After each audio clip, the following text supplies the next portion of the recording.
সমাজকে সচেতন করতে বিশেষ পোশাক পরলেন সানি লিওনি এবং মলাইকা আরোরা। কী বার্তা দিলেন? পোশাক শিল্পী অ্যাশলি রেবেল্লোর একটি ফ্যাশন শোয়ে মার্জার সরণিতে অবতীর্ণ হন সানি। তাকে দিয়েই শুরু হয় ফ্যাশন শো, আর শুরুতেই চমকে দেন অভিনেত্রী। সাবস্ক্রাইব করুন, আপনার দিন ভালো যাবে। লাইক, কমেন্টস, শেয়ার করতে ভুলবেন না।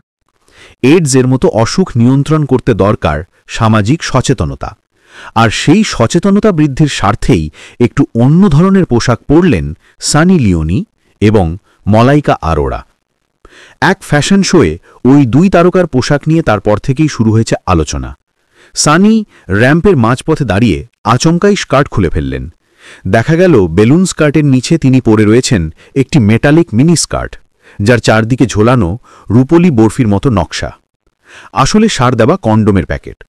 বিশ্ব এইডস দিবসে ফ্যাশন শো, সেই শোয়ের মূল ভাবনা কি তা স্পষ্ট হল তারপরেই। এইডস নিয়ন্ত্রণে সচেতনতা বৃদ্ধির স্বার্থেই সানির ওই পোশাক, যা বলছে শুধু বাইরের নাটকীয়তার কথা ভাবলেই চলবে না, এইডসের মতো রোগকে রুখতে হলে সুরক্ষার বিষয়টিও নিশ্চিত করা জরুরি। এখনো যদি সাবস্ক্রাইব করে না থাকেন, দয়া করে সাবস্ক্রাইব করে দেন পরবর্তী আকর্ষণীয় ভিডিওর জন্য।